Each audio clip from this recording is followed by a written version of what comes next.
En ris še ne pomeni nič, ne, ampak je pa dober začetek. Ne? To je zdaj dober začetek, ja. Koliko risov bo še preseljenih v Slovenijo? V Slovenijo še vsaj 10.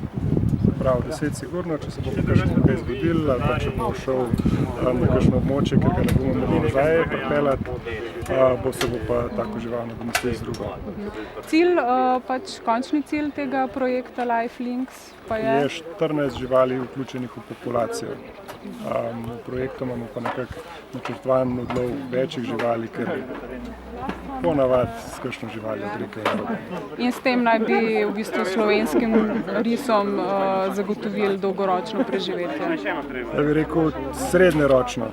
Dolgoročno bo zagotovljeno takrat, ko bo naša populacija povezana še s kakšno drugo. Se pravi, ali z temi risi, ki so zdaj v Švici, ali z balkanskimi.